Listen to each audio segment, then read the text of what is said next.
Welcome friends, welcome to this new episode.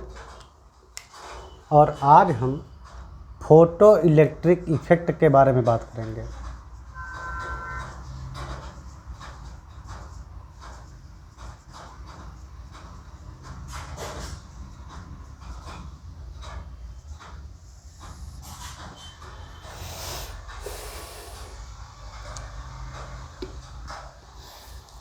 Photo electric effect पूरी तरह से समझ में आपको आए, इसलिए आप कुछ चीज़ों पर ध्यान दीजिए। ठीक है, ये चीज़ें बहुत इम्पॉर्टेंट है। पहली है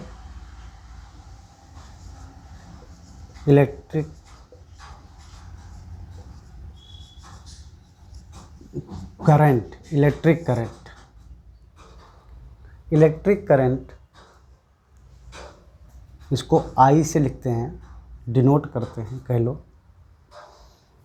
और इलेक्ट्रिक करंट को एम्पियर में मेजर करते हैं, ये भी बात आप जानते हो अच्छे से।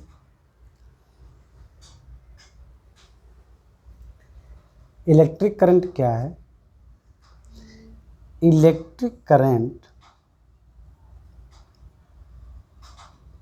किसी पॉइंट पर करंट, किसी स्पेशल पॉइंट पर करंट, जैसे हमको इलेक्ट्रिक इन्वायरमेंट में किसी पॉइंट पर, स्पेसिफिक किसी पॉइंट पर अगर इलेक्ट्रिक करंट जाननी है तो हम देखते हैं कि पर यूनिट टाइम, जैसे कि इन जनरल अगर आप MKS सिस्टम इस्तेमाल कर रहे हैं, मतलब सेकंड में, किलोग्राम में, मीटर में, और करंट को वैसे एम्पियर में। ठीक है, तो करंट के बारे में आप MKS सिस्टम ही या SI सिस्टम कह लो, इसी को अगर आप ले रहे हैं तो आप पर यूनिट टाइम को पर सेकंड भी बोल सकते हैं। ठीक है, तो हम यहाँ पर सेकंड वर्ड इस्तेमाल करेंगे। तो पर सेकंड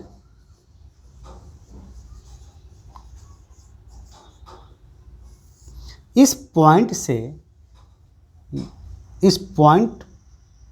के थ्रू, मतलब इस पॉइंट से कह लो, इस पॉइंट के थ्रू पर सेकंड कितना चार्ज फ्लो होता है, कितना चार्ज इस पॉइंट से फ्लो होता है, मतलब मूव करता है। समझ में आया? अगर यहाँ इस पॉइंट से चार्ज फ्लो हो रहा है तो पर सेकंड कितना चार्ज फ्लो हो रहा है उसको बोलते हैं इलेक्ट्रिक करंट। पर सेकंड मूविंग, फ्लोविंग नहीं लिखते हैं, मूविंग चार्ज, उसको बोलते हैं electric current through this point. जहाँ पर हम, मान लो ये पॉइंट है हमारा P, तो इस पॉइंट से कितना चार्ज फ्लो हो रहा है, इस पॉइंट से गुजरता हुआ, समझ में आया?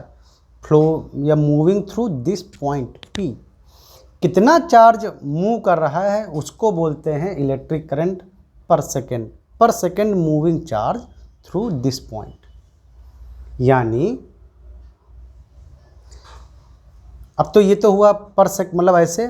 तो अगर मान लो अब हम पर सेकंड, तो हर एक सेकंड का मेजरमेंट करना हार्ड है, तो अगर किसी टाइम इंटरवल dt, मतलब टाइम इंटरवल dt या डेल्टा t, जो भी आप लिखना चाहो, या t2 - t1 टाइम है, तो अगर किसी टाइम में यहाँ से गुजरने वाला टोटल चार्ज dq है, तो करंट जो हम लिखते हैं वो होती है, या आप इसको चाहो तो डेल्टा Q लिख लो।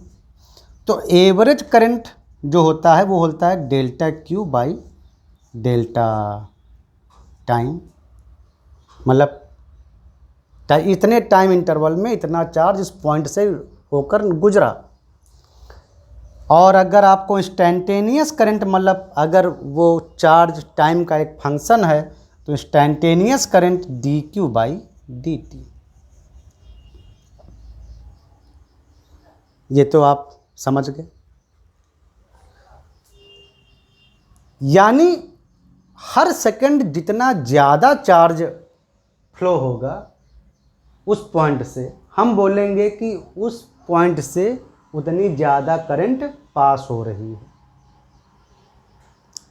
चार्ज जनरली हम लोग फ्लोइंग नंबर ऑफ या मूविंग नंबर ऑफ इलेक्ट्रॉन से देखते हैं। तो अगर चार्ज ज़्यादा हो रहा है तो इसका मतलब moving number of moving electron पर सेकेंड ज़्यादा है। नंबर ऑफ मूविंग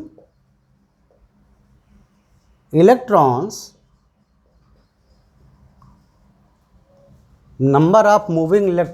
पर सेकेंड थ्रू दिस पॉइंट ज़्यादा हो रहे हैं। तो यानी अगर करंट किसी पॉइंट पर हमको बढ़ानी है तो यानी हमको उस पॉइंट पर मूविंग जो इलेक्ट्रॉन्स हैं उनके नंबर बढ़ाने पड़ेंगे,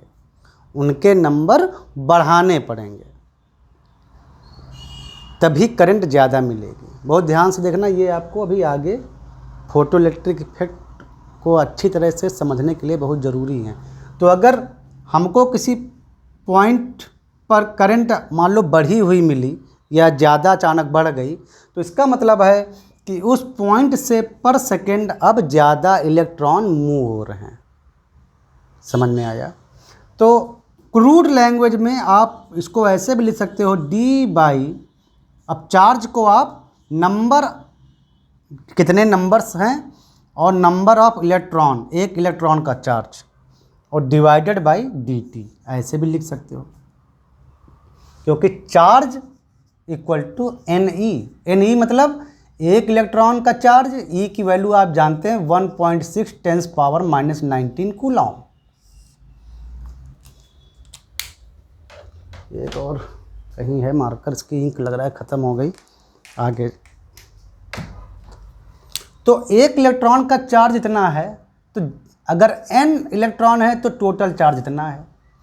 तो अगर किसी पॉइंट से पर सेकेंड ज़्यादा नंबर ऑफ इलेक्ट्रॉन पास होने लगे तो यानी वहाँ पर टोटल जो चार्ज का अमाउंट है वो पर सेकेंड बढ़ जाएगा, यानी वहाँ पर जो करंट है वो बढ़ जाएगी। और कहीं पर अगर नंबर ऑफ इलेक्ट्रॉन किसी पॉइंट से गुजरने वाले टाइम के साथ कम होते जा रहे हैं तो मतलब जो वहाँ उस पॉइंट पर जो इलेक्ट्रिक करंट है वो घटने लगती है। तो इलेक्ट्रिक करंट हमने देखा is a function of number of electron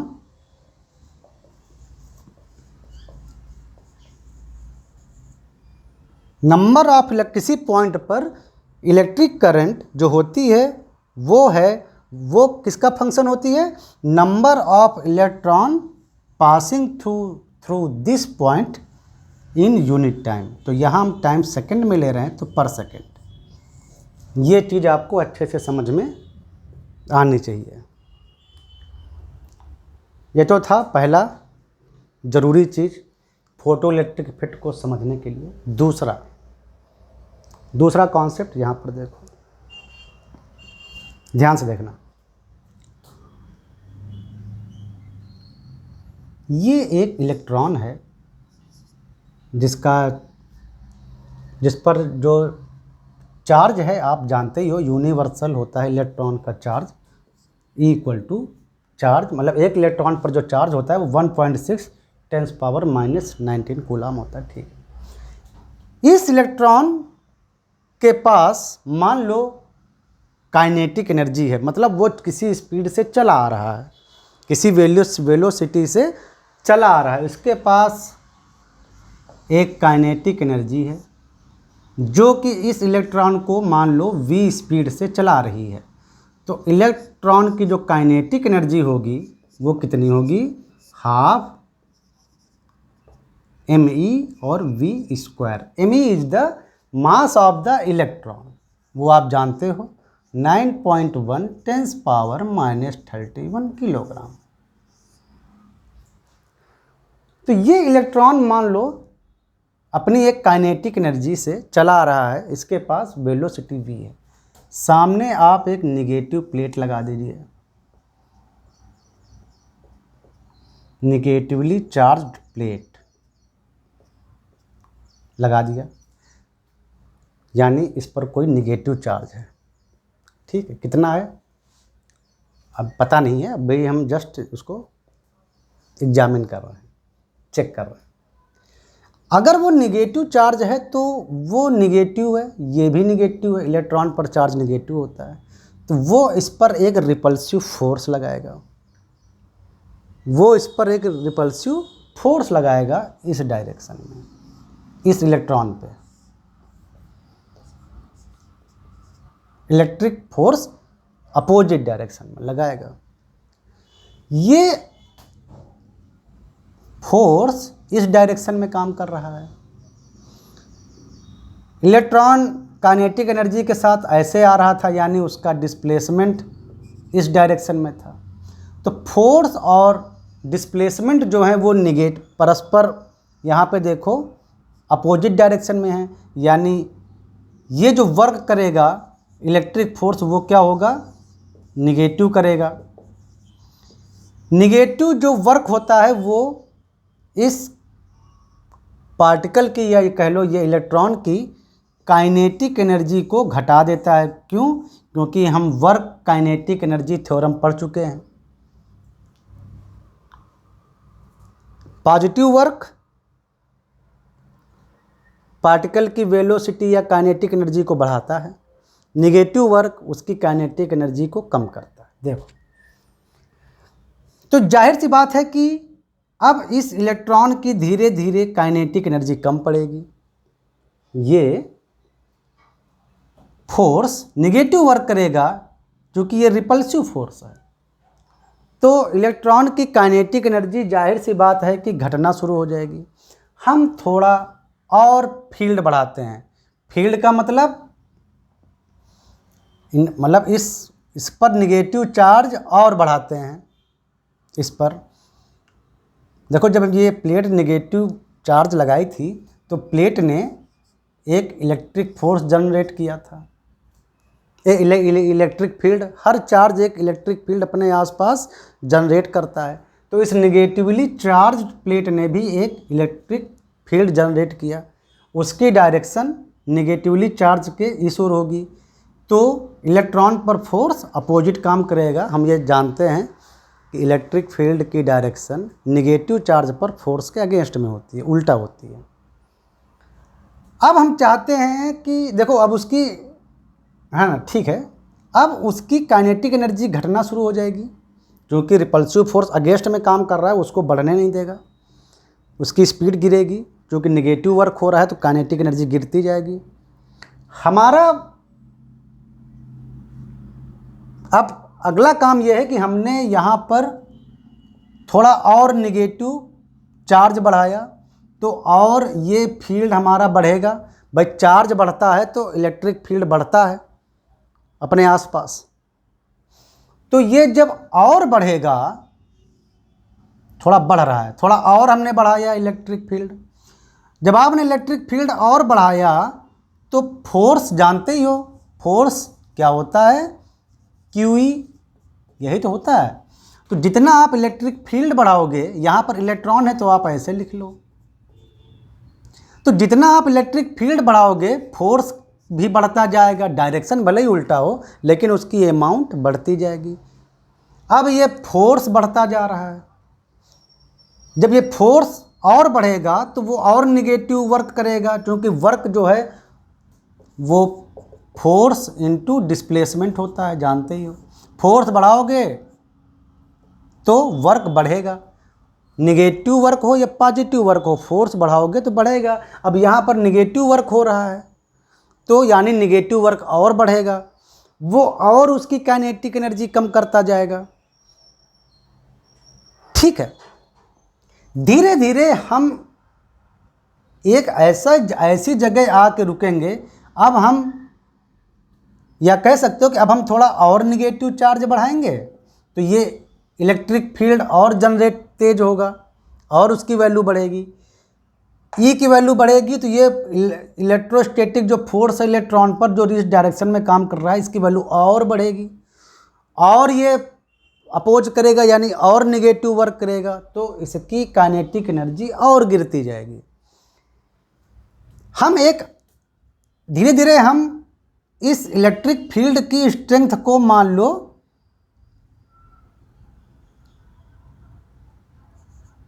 एक नाम दे देते हैं,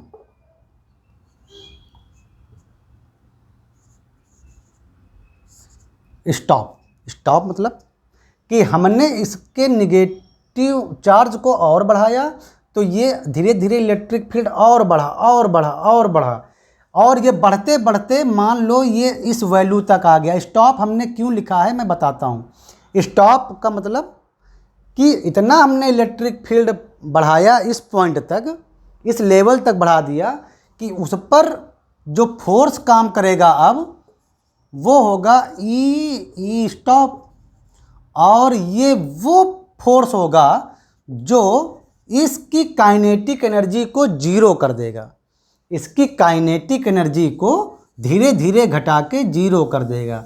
यानी हमारा जो इलेक्ट्रॉन है उसकी वेलोसिटी जीरो हो जाएगी, यानी हमारा इलेक्ट्रॉन रुक जाएगा, जस्ट रुक जाएगा, बैलेंस हो गया। मतलब उसकी टोटल काइनेटिक एनर्जी हमारी जीरो हो गई। जो लेकर चला था काइनेटिक एनर्जी सामने से इलेक्ट्रोस्टैटिक फोर्स ने अपोजिट में इतना कार्य मतलब वर्क किया कि उसकी काइनेटिक एनर्जी जीरो हो गई। समझ में आया? तो काइनेटिक एनर्जी जीरो हो गई, वेलोसिटी हमारे इलेक्ट्रॉन की रुक गई। जब रुक गई तो इसका मतलब वो जो इलेक्ट्रिक फील्ड हमने जनरेट किया था इसको रोकने के लिए उसका हमने नाम दे दिया stopping electric field. Electric field होता क्या है? इलेक्ट्रिक फील्ड होता है, हमने पढ़ा है,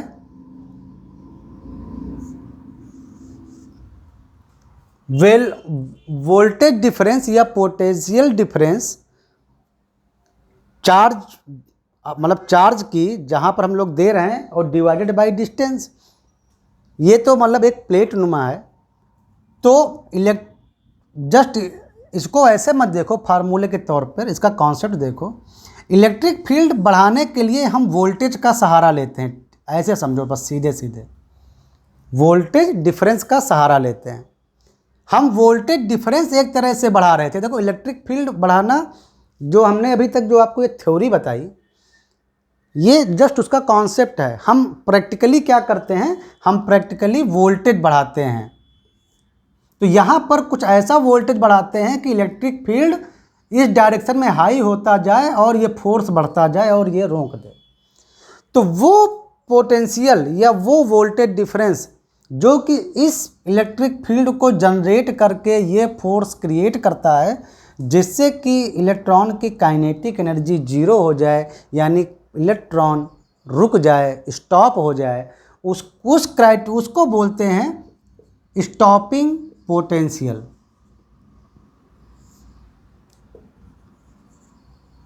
स्टॉपिंग वोल्टेज या स्टॉपिंग पोटेंशियल। और कभी कभी इसको बोलते हैं ये वर्ड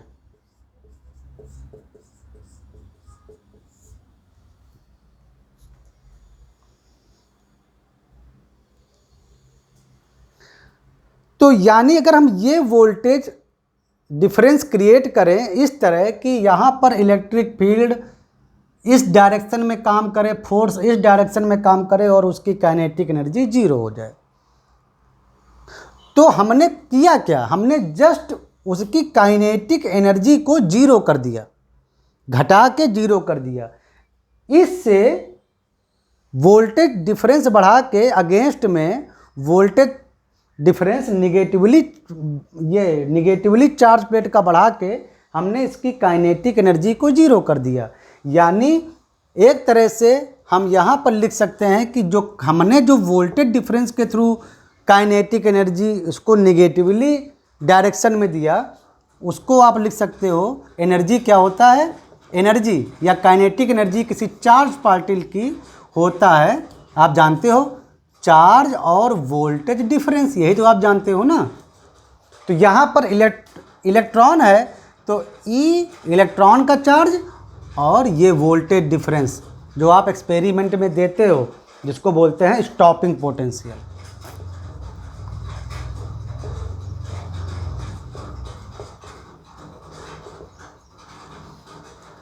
तो ये आपका एक कॉन्सेप्ट मिला कि अगर किसी इलेक्ट्रॉन की काइनेटिक एनर्जी कुछ है और वो निगेटिवली प्लेट की ओर आ रहा है तो हमें ये वोल्टेज डिफरेंस या स्टॉपिंग पोटेंशियल देकर उसको रोक सकते हैं।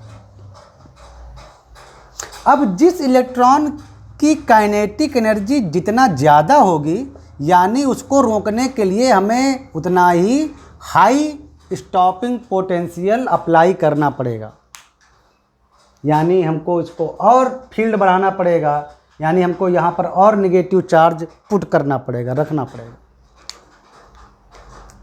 जितना ज़्यादा इलेक्ट्रॉन की काइनेटिक एनर्जी जो आने वाले की होगी उसको रोकने के लिए हमें स्टॉपिंग पोटेंशियल उतना हाई करना पड़ेगा, और अगर आने वाले इलेक्ट्रॉन की काइनेटिक एनर्जी कम है तो उसको रोकने के लिए हमें स्टॉपिंग पोटेंशियल में भी काम चल जाएगा। यानी हम इधर अगर कम इलेक्ट्रिक फील्ड भी जनरेट करेंगे तो हमें कम इलेक्ट्रिक फील्ड की रिक्वायरमेंट होगी उसको रोकने के लिए। तो ये है concept of stopping potential in photo electric effect के एक्सपेरिमेंट में, ठीक है। तो ये दोनों चीज़ें हमको लगा कि पहले पता होनी चाहिए, इनके बेसिक कॉन्सेप्ट्स, जिससे कि हम आगे फोटो इलेक्ट्रिक इफेक्ट को ढंग से समझ पाएँ।